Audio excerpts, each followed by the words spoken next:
मेरे प्यारे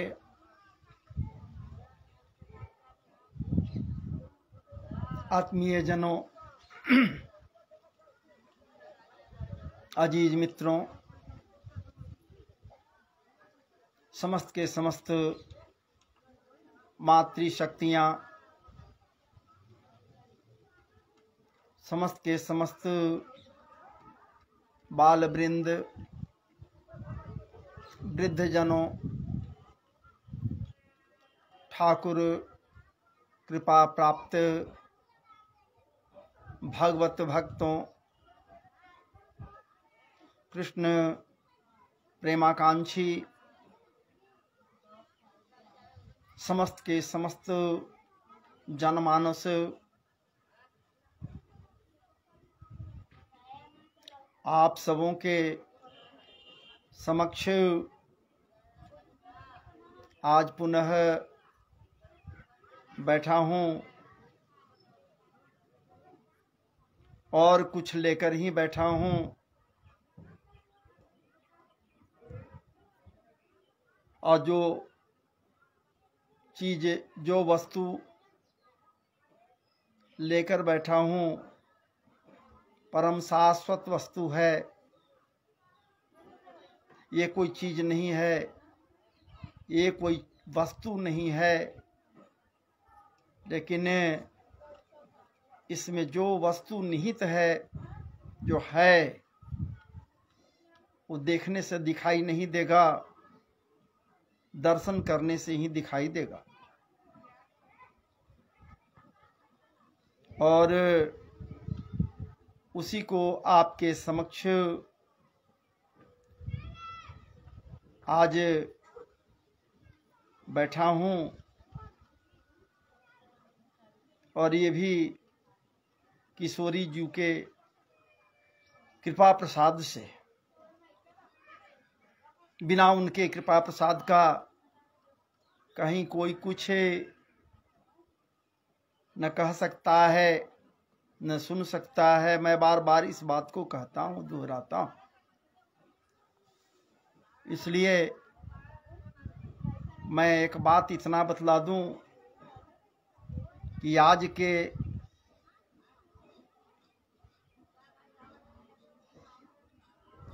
परिवेश में, जबकि साक्षात भुवन भास्कर ऊपर दिखलाई दे रहे हैं, उनके समक्ष बैठा हूं मैं और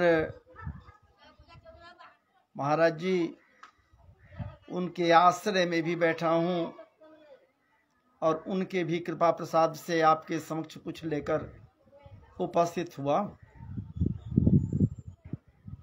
और एक बात मैं बतला दूं, आपके समक्ष जो लेकर उपस्थित हुआ हूं वो श्रीमदत्व संपन्न श्रीमद् भागवत जी के परम पवित्र आख्यानों को लेकर उपस्थित हुआ। और आज के कथा प्रवचन सत्र में आपके समक्ष जो प्रस्तुत करने जा रहा हूं वो महाराज जी अपनी इच्छा तो थी नहीं, लेकिन किसी के इच्छा का मान रखना तो जरूरी था। जो उत्कंठाएं किसी के अंदर बनी वो ठाकुर जी के कृपा प्रसाद से, संवरिया सरकार के कृपा प्रसाद से उसके अंदर उत्कंठाएं जगी।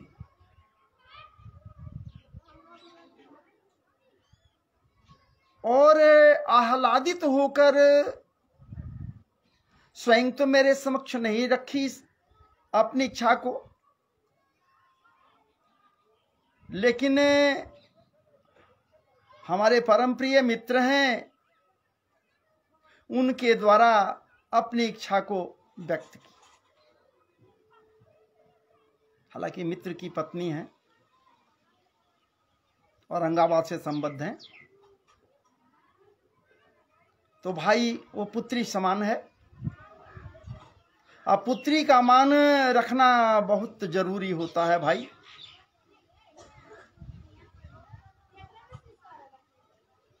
और उसकी इच्छा है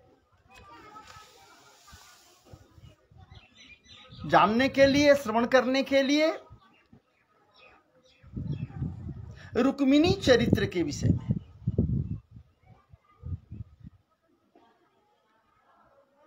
आप विचार कर सकते हैं, सोच सकते हैं, क्या रुक्मिणी चरित्र इतना आसान है? रुक्मिणी चरित्र का आस्वादन तो किया जा सकता है, लेकिन उनके चरित्र का वर्णन, उनके विषय में कुछ कहा जा सकता है कुछ, लेकिन वर्णन, सांगोपांग वर्णन, अजी महाराज जी वो हैं कौन? वो हैं कौन? ठाकुर जी की पटरानी है।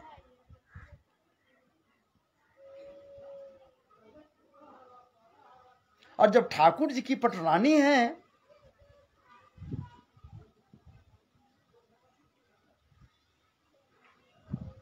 प्रेयसी भी है, पटरानी भी है, और लक्ष्मी स्वरूपा है, साक्षात, क्या बात है, लक्ष्मी रुक्मिणी जी।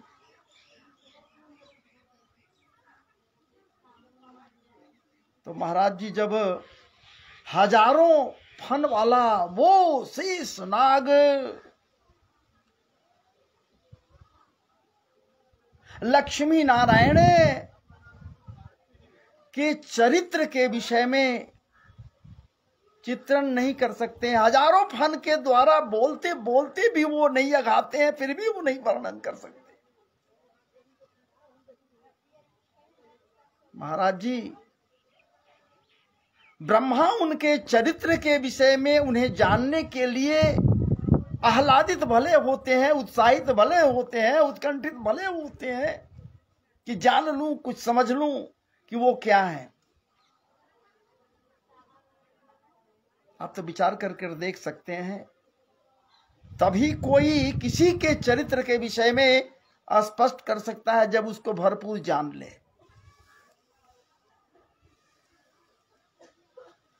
जब वो लोग नहीं जान सके, सिद्ध सिद्ध महात्मा ऋषि प्रवर्ग आदि आदि बहुत से हुए, वो नहीं जान सके, तो भला ये तुच्छ दास क्या जानेगा, क्या समझेगा। हाँ, एक बात तो जरूर है कि यदि उनकी कृपा हो जाए, ठाकुर जी की कृपा हो जाए, या फिर जुगल जोड़ी की कृपा हो जाए, प्रिया प्रियतम जू की कृपा हो जाए, तब भले ही उनके विषय में कुछ हल्का सा बिल्कुल हल्का सा आपके समक्ष, आपके लिए इशारा किया जा सकता है। फिर भी हमें बड़ी प्रसन्नता हुई, जिज्ञासु हैं तो यथासाध्य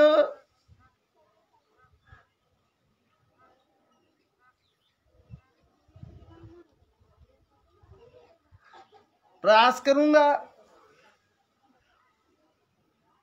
कि उनके लिए कुछ रुक्मिणी जी के परमोत्तम समुज्वल सर्व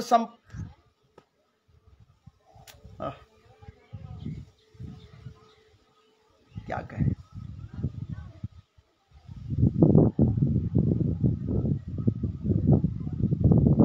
चरित्र पर एक नजर डालते हुए आपके समक्ष रखूं।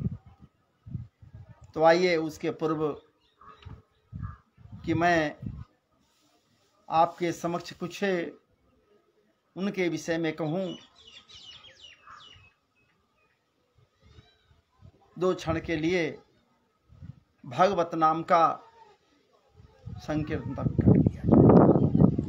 यदि संकीर्तन हम कर लेते हैं तो मन वाणी पवित्र हो जाएगा, और जब मन वाणी पवित्र हो जाएगा तो आप न भी चाहेंगे तो ठाकुर जी कृपा कर देंगे, तो निश्चित रूप से आपके समक्ष कुछ न कुछ रख दूंगा।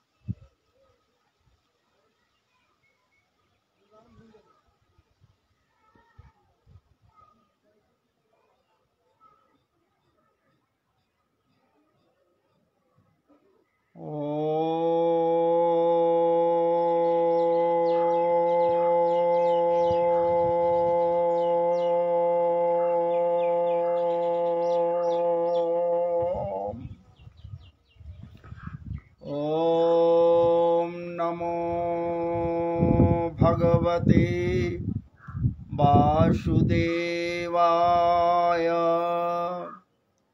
ओम नमो भगवते वासुदेवाय।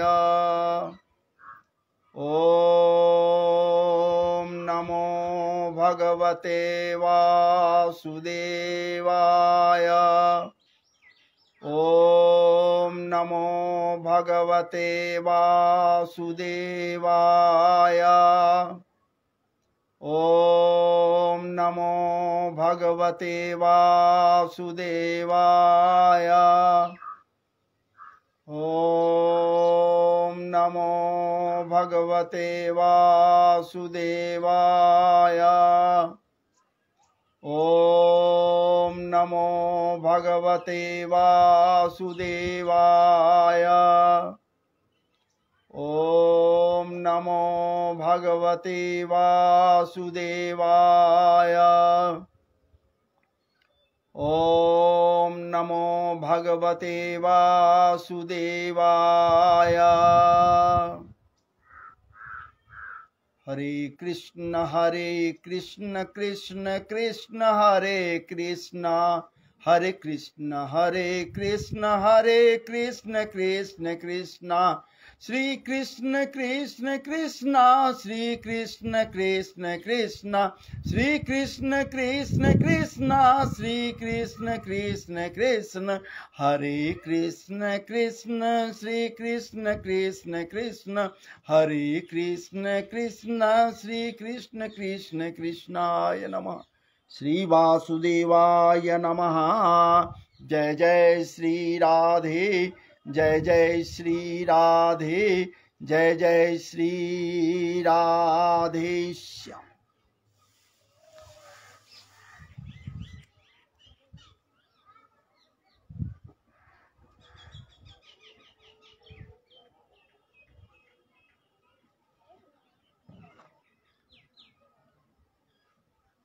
वक्रतुंड महाकाय कोटि सूर्य समप्रभ, निर्विघ्नं कुरु मे देव सर्वकार्येषु सर्वदा।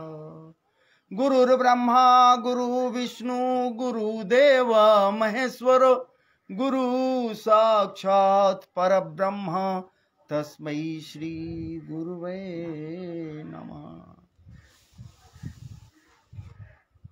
या कुंदेन्दु तुषारहार धवला, या शुभ्रवस्त्रावृता, या वीणा वरदंड मंडित करा, या श्वेत पद्मासना, या ब्रह्माच्युत शंकर प्रभृति देवैः सदा वंदिता, सा मां पातु सरस्वती भगवती निःशेष जाड्यापा। माता महासरस्वत्यै नमः।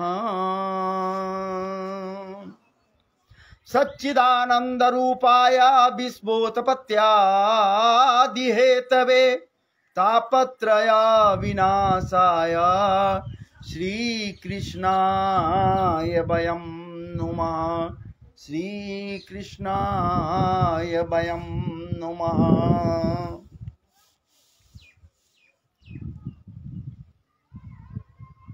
आइए भागवत जी में प्रवेश करें। उसके पूर्व मंगलाचरण का आश्रय लिया जाए, क्योंकि मंगलाचरण ही मंगलकारी होता है। और कथा प्रसंग के पहले यदि मंगलाचरण का सहारा लिया जाता है तो मंगलमय स्थिति बन जाती है। इसलिए आइए हम लोग मंगलाचरण में प्रवेश करें। जन्माद्यस्य जतोन्वयादितरतस् चार्थे स्वभिज्ञ स्वराट तेने ब्रह्म हृदय आदि कवये मुह्यन्ति जत सूरयः तेजो वारि मृदाम यथा विनिमयो यत्र सर्गो मृखा धाम्ना स्वेन सदा निरस्तकुहकं सत्यं परं धीमहि। धर्मः प्रोजित कैतपुत्र परमो निर्मत्सराणां सताम् वेद्यं वास्तवमत्र वस्तु शिवदं तापत्रयोन्मूलनं। श्रीमद्भागवते महामुनिकृते किं वा परेरीश्वरः सद्यो हृद्यवरोध्यते कृतिभिः शुश्रूषुभिस्तत्क्षणात्। निगमकल्पतरोर्गलितं फलं शुकमुखादमृतद्रव संयुतं पिबत भागवतं रसमालयं मुहुरहो रसिका भुवि भावुका।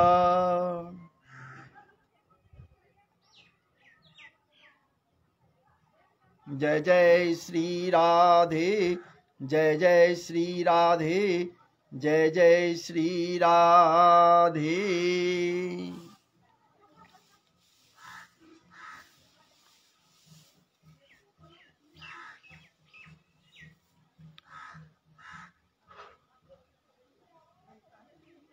परम पवित्र पाद पंकज परागानुभूत प्रिया प्रियतम जू के महती अनुकंपा से आपके समक्ष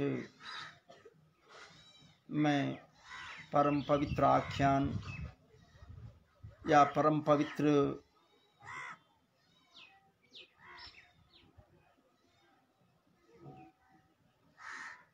बातों को रखने जा रहा हूँ। तो आइए, और मैं आपको रुक्मिणी जी के चरित्र के विषय में आपकी समक्ष रखूं।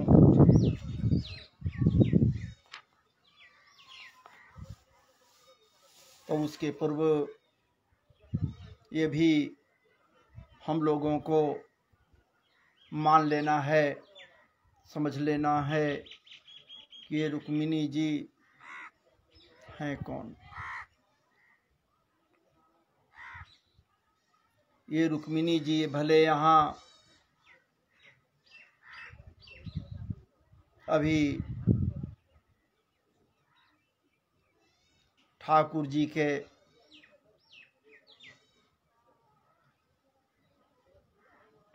परम कृपा प्राप्त उनकी पत्नी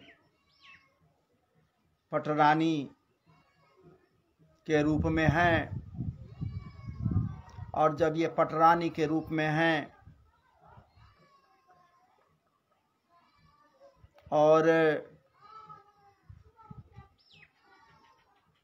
द्वारिकापुरी में हैं, ठाकुर जी के साथ में हैं,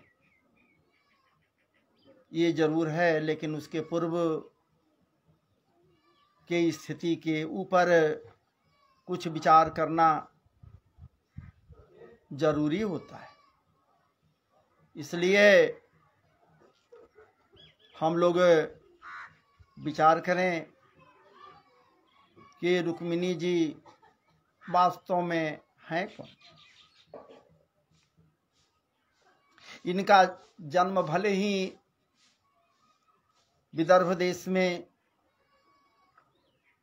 भीष्मक जी के यहाँ उनकी पुत्री के रूप में हुआ। चाहे जन्म हुआ हो, चाहे वहां इनका प्राकट्य हुआ, लेकिन है तो विदर्भ देश से ही। लेकिन गहराई में जाए आदमी या फिर दर्शन करना चाहे, देखना चाह रहा है, देखेगा तब तो वहां भीष्मक की पुत्री के रूप में है, रुक्मी की बहन है। लेकिन यदि दर्शन करना चाहे, दर्शन करेगा लोग, तो ये साक्षात लक्ष्मी स्वरूप है। लक्ष्मी, साक्षात लक्ष्मी। अगर ये लक्ष्मी नहीं होती तो भला कृष्ण के साथ इनका पाणी ग्रहण संस्कार कैसे होता?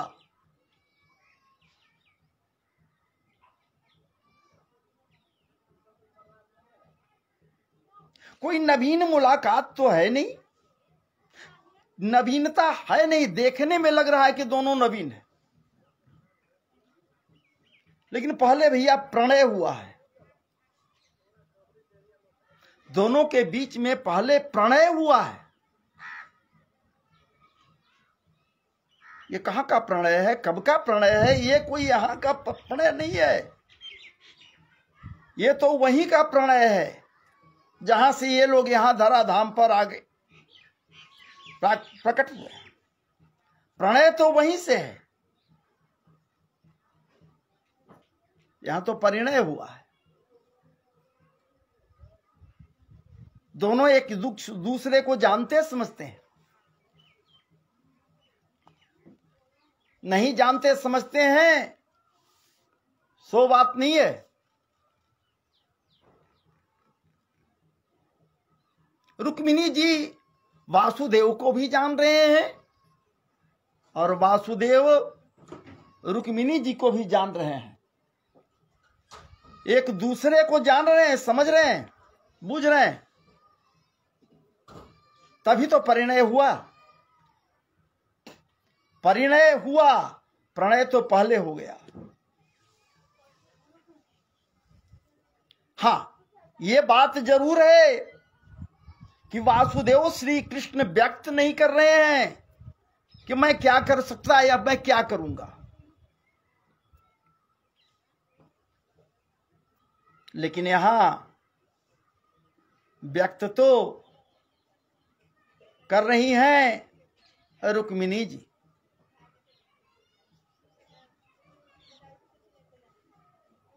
ठाकुर जी के परम पवित्र आख्यानों को बाल्यकाल से श्रवण करते करते ठाकुरमय हो गई, कृष्णमय हो गई,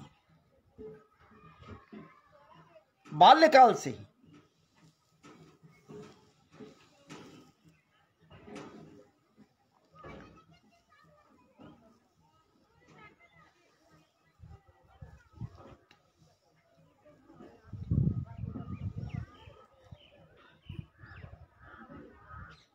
और तो और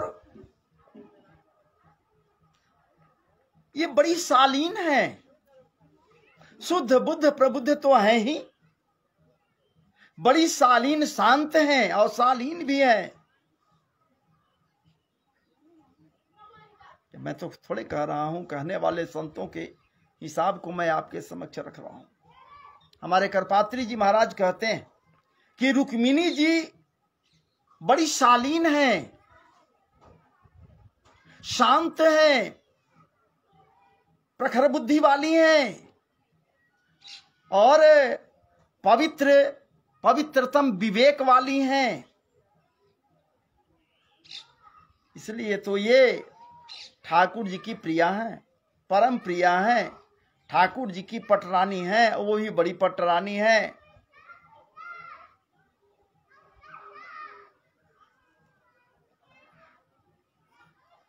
ये भले ठकुरानी कह दी जाती है, राधा जी को ठकुरानी जी कह दिया जाता है, लेकिन प्रधान ठकुरानी अगर मान लिया जाए तो यही तो है, पत्नी के रूप में है, लक्ष्मी स्वरूपा है।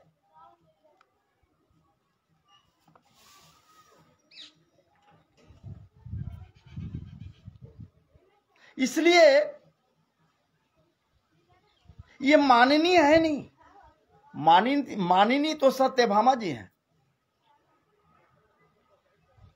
माननीय है सत्यभामा जी, लेकिन रुक्मिणी जी बड़ी शांत स्वभाव की है। ये नहीं चाहती हैं कि हमको ठाकुर जी हमेशा मनौती करते रहें।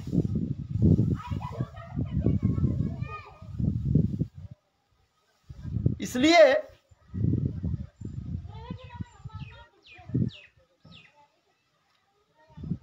अगर ये लक्ष्मी के अवतार हैं, लक्ष्मी जी हैं, तो विचार कीजिए, ठाकुर जी के यहां धराधाम पर आने के पूर्व ही लक्ष्मी जी आ गई।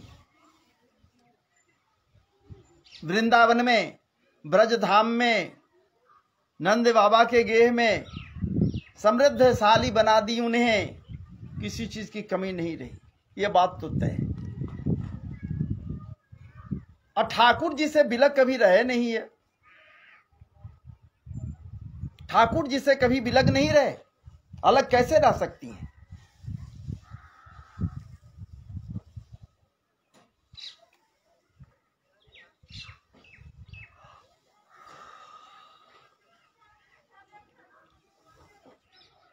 और ये रुक्मिणी जी का जन्म हुआ था विदर्भ देश में, मैं पहले बतलाया। वहां के राजा भीष्मक हैं, और भीष्मक जी के 5 पुत्र हैं। राजा भीष्मक के 5 पुत्र हैं। कौन कौन है भाई? रुक्मी प्रथम पुत्र, बड़ा पुत्र है जिसका नाम है रुक्मी। दूसरा है रुक्मरथ, तीसरा है रुक्मबाहु, चौथा है रुक्मकेश, और 5वां है रुक्ममाली। ये 5 पुत्र हैं। और रुक्मी सबसे बड़ा है, मैं पहले बतला ही दिया। लेकिन इन 5 के बीच में एक ही लाडली कन्या है, वो है रुक्मिणी।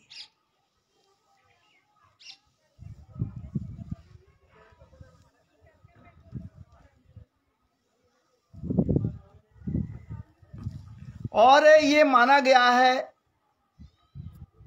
संतों के द्वारा, वेदजनों के द्वारा, कि लक्ष्मी जी के अवतार हैं ये रुक्मिणी जी।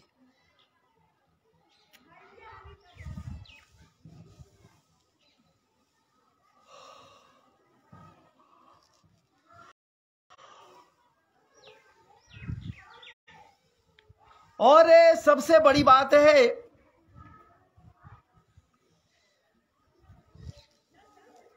सबसे बड़ी बात है कि राजा भीष्मक की पत्नी का नाम है सुधमती।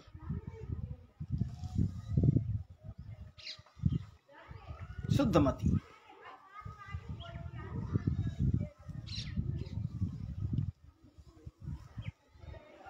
और सुधमती जहां है, जहां सुधमती है, लक्ष्मी का वही तो निवास होता है। और जहां लक्ष्मी जी का निवास है, वही तो ठाकुर जी का निवास है। तो सुधमती के पुत्री के रूप में लक्ष्मी जी आई, अर्थात रुक्मिणी जी आई। शुद्धमती नामी है, शुद्धमती। मति मतलब बुद्धि, अशुद्ध का मतलब पवित्र, आप समझ ही रहे हैं, परम शुद्ध।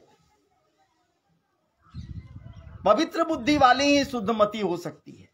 और जो शुद्धमती हो, उसी के यहां लक्ष्मी सदैव सदैव के लिए, क्या बात है, अगर लक्ष्मी वहां से चली भी जाए फिर भी लक्ष्मी से संपन्न वो शुद्धमती रहती है। जहां बुद्धि मति शुद्ध हो।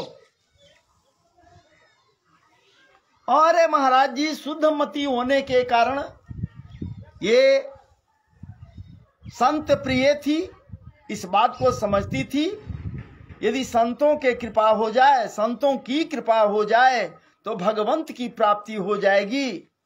यदि भगवंत की कृपा हो जावे तभी संतों का सम्मेलन द्वार पर हो सकता है, संतों का आशीर्वचन कोई पा सकता है जब भगवंत की कृपा हो जाए।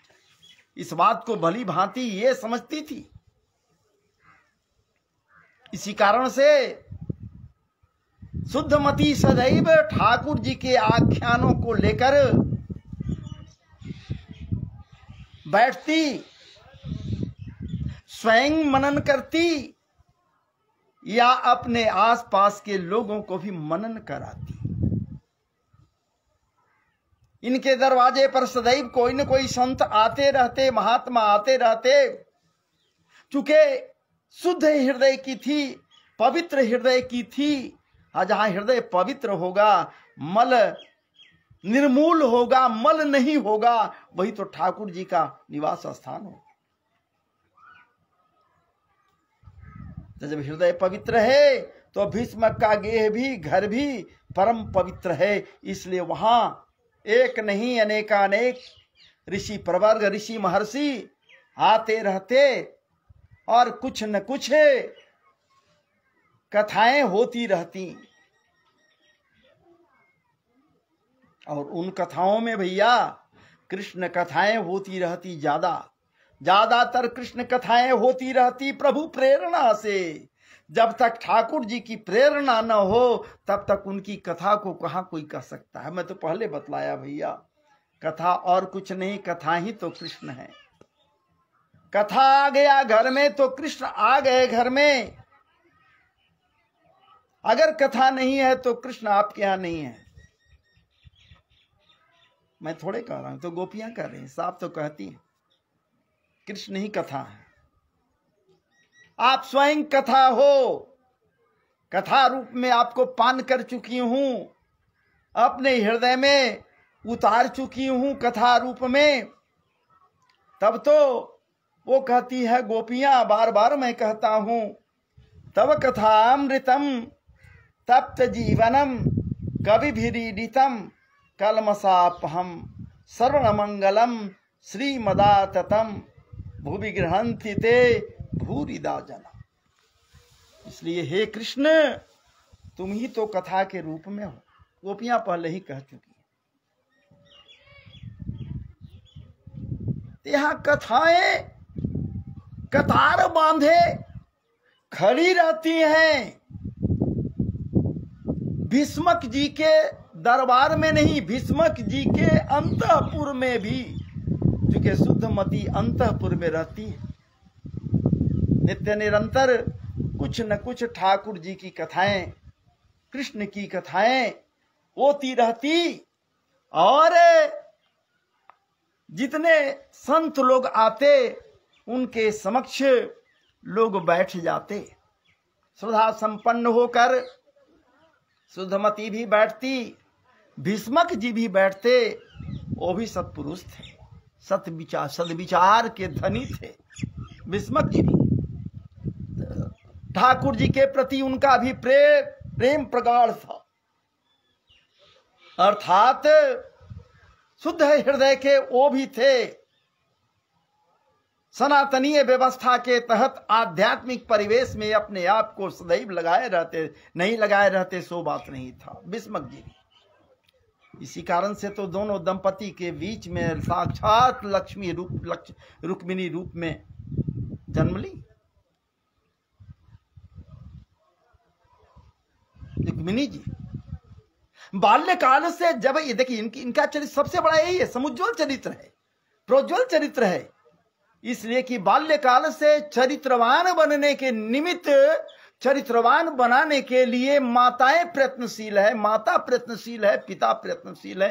तब तो अंतःपुर में कथाओं का हिसाब होता है, कथाएं होती हैं, ठाकुर जी की कथाएं होती हैं, कृष्ण की कथाएं होती हैं।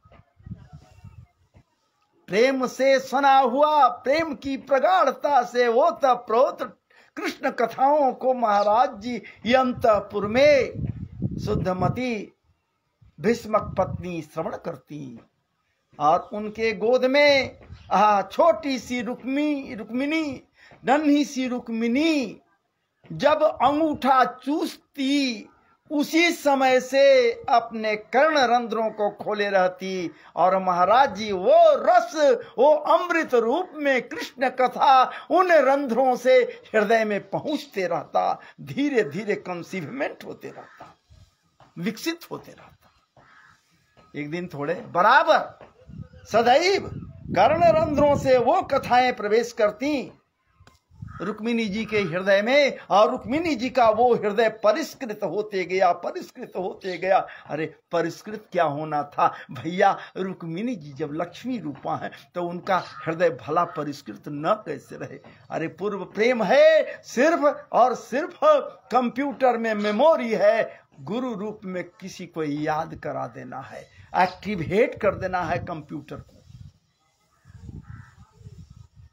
कंप्यूटर में सब कुछ भरा हुआ है, हमारे कंप्यूटर में भी, आपके भी कंप्यूटर में भी, या जितने लोग हैं सबके कंप्यूटर में महाराज जी हर चीज भरा हुआ है, तब तो याद हो जाता है। अगर कुछ नहीं भरा हुआ रहे तो गुरु कृपा जब हो जाता है तो कंप्यूटर एक्टिवेट हो जाता है और याद हो जाता है। यहां कृष्ण प्रेम तो रुक्मिणी जी के भी मन रूपी कंप्यूटर में, हृदय रूपी कंप्यूटर में महाराज जी मेमोरी के रूप में है, सिर्फ गुरु रूप में किसी को याद दिलाना है। और यहां तो वही तो हो रहा है, संतों के द्वारा बैठकर कथाओं के माध्यम से, कथा रूपी कुंजी से, कथा रूपी चाबी से, कथा रूपी कीबोर्ड से, कथा रूपी क्या नाम है बटामों से वो कंप्यूटर को महाराज जी एक्टिवेट किया जा रहा है। और जब ये एक्टिवेट हो जाता, जब एक्टिवेट हो गया, तब ठाकुर जी के प्रति रुक्मिणी जी का स्नेह प्रगाढ़ हो गया, क्योंकि एक्टिवेट हो गया मेमोरी, कंप्यूटर का मेमोरी जागृत हो गया, एक्टिवेट हो गया, बुझ गई, समझ गई कि हमारे वो कौन हैं। कृष्ण चर्चाएं तो सदैव होती हैं भागवत भक्तों के द्वारा, इनके दरबार में, इनके अंतःपुर में, भीष्मक जी के अंतःपुर में। इसलिए ये रुक्मिणी जी जागरूक हो गई।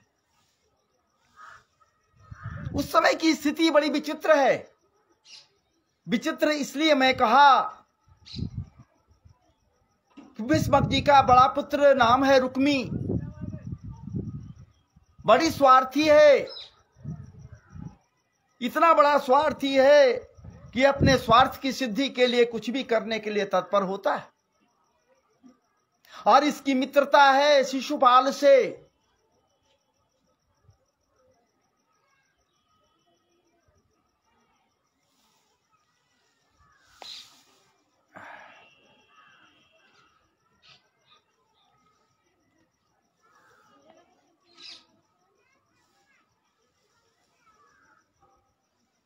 और चूंकि शिशुपाल से इसकी मित्रता तो है ही,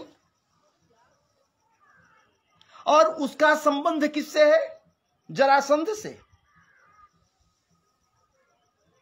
इसीलिए ये रुक्मी चाह रहा है कि यदि शिशुपाल से हमारे यहां संबंध हो जाए, हम अपनी बहन की शादी शिशुपाल से कर दें, तो हम पर कृपा जरासंध का हो जाएगा। और जब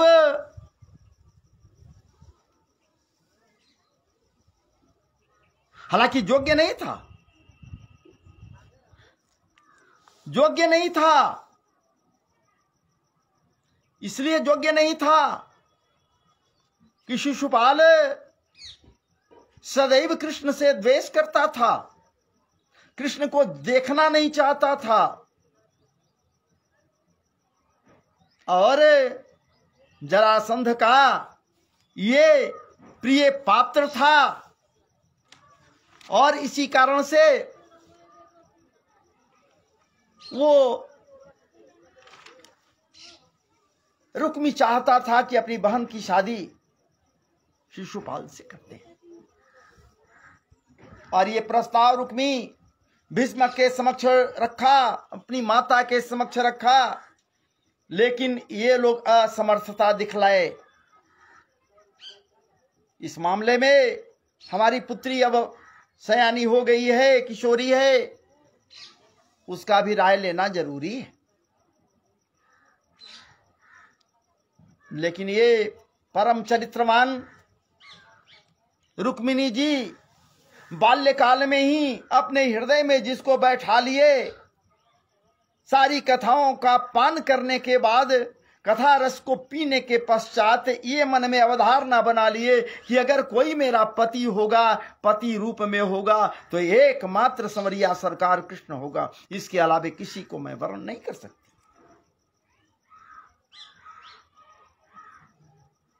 तय कर ली। इनके समक्ष रखा गया प्रस्ताव, लेकिन कुछ नहीं बातें हुई। साफ कह दी कि नहीं, मैं ये शादी नहीं कर सकती, शिशुपाल से मैं शादी नहीं करूंगी। वो कहा तो फिर कहां शादी करना है, किससे शादी करेगी तू? मैं द्वारिका नरेश, द्वारिका में शादी करूंगी, द्वारिका अधिपति भगवान श्री कृष्ण से हमारी शादी होगी। रुक्मी कहा ये किसी शर्त पर नहीं होगा बहन, सब कुछ हो सकता है लेकिन ये नहीं होगा। लाख चाहेगी लेकिन ये शादी नहीं होगी। मन ही मन ये वर्ण कर चुकी है, इसलिए माता को कहीं कहे, माते मैं पति रूप में वर्ण कर चुकी हूं श्री कृष्ण को, तो भला एक बार क्या बात है, कोई कन्या किसी को पति रूप में वर्ण कर ले, पति ही समझने लगे, तो क्या वो उस धर्म से अलग हो जाएगी? नरकों में उसको जगह मिलेगा? नहीं मिलेगा। इसलिए माते हमारी शादी यदि होगी, आप लोग करेंगे हमारी इच्छा से, तो बस द्वारिका में कृष्ण से, और किसी समय